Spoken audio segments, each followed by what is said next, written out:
বিতর্ক যেন সাকিব খানের নিত্যদিনের সঙ্গী। এবার শিল্পী সমিতির ভোট গণনার সময় মধ্যরাতে নির্বাচনী ভোটকেন্দ্রে ঢুকে তোপের মুখে পড়ে আবারও নতুন বিতর্কের জন্ম দিলেন সাকিব খান। শুক্রবার দিনভর তেমন কোনো অনাকাঙ্ক্ষিত ঘটনা ছাড়াই শান্তিপূর্ণভাবে অনুষ্ঠিত হয় শিল্পী সমিতির নির্বাচন। সন্ধ্যা ৭টার কিছুটা পর থেকেই শুরু হয় নির্বাচনের ভোট গণনা। বেশ সুষ্ঠুভাবেই ভোট গণনা চললেও রাত ১:৩০টার দিকে নির্বাচনী ভোটকেন্দ্রে প্রবেশ করেন সাকিব খান। সে সময় অনেকেই বাধা নিষেধ সত্ত্বেও জোর করে তিনি চলচ্চিত্র শিল্পী সমিতির কার্যালয়ে ঢুকে যান। এর প্রতিবাদ জানান সাধারণ সম্পাদক পদপ্রার্থী জায়েদ খান সহ অন্যান্য শিল্পী ভোটাররা। সেই সময় চলচ্চিত্র শিল্পী সমিতির কার্যালয়ের বাইরে অবস্থান করা নির্বাচনে অংশগ্রহণকারী বিভিন্ন পদপ্রার্থী ও সাধারণ ভোটাররা বিক্ষোভ শুরু করেন। তাদের বিক্ষোভের মুখে এফডিসি প্রাঙ্গণ ছেড়ে চলে যান ঢালিউডের এই সুপারস্টার। এই বিষয়ে চলচ্চিত্র শিল্পী সমিতি নির্বাচন প্রধান নির্বাচন কমিশনার মন্তাজুর রহমান আকবর গ্লিটসকে বলেন, সাকিব খান হঠাৎ করে মধ্যরাতে এসেছেন। তার এই হঠাৎ উপস্থিতি তার প্রতিপক্ষকে ভোটাররা খুব ভালোভাবে গ্রহণ করতে পারেন নাই।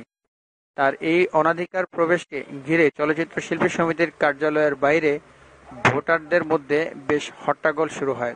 তিনি আরও বলেন, নির্বাচন কমিশনের ভিতর প্রবেশ করতে হলে আমার অনুমতি নিয়েই প্রবেশ করতে হবে, কিন্তু তিনি সেটাও নেননি। এছাড়াও সেই সময় তিনি মদ্যপও ছিলেন। পরবর্তীতে পুলিশের পাহারায় তাকে তার গাড়িতে তোলা হয়। এরপর বাহিরে কি হয়েছে সে ব্যাপারে আমি কিছুই বলতে পারবো না। তবে এ বিষয়ে নির্বাচন কমিশন সাকিব খানের বিরুদ্ধে কোনো পদক্ষেপ গ্রহণ করবেন কিনা তা জানতে চাইলে গ্লিটসকে আকবর বলেন, এখন এই বিষয়টি নিয়ে নির্বাচন কমিশন কোনো পদক্ষেপ গ্রহণ করবে না।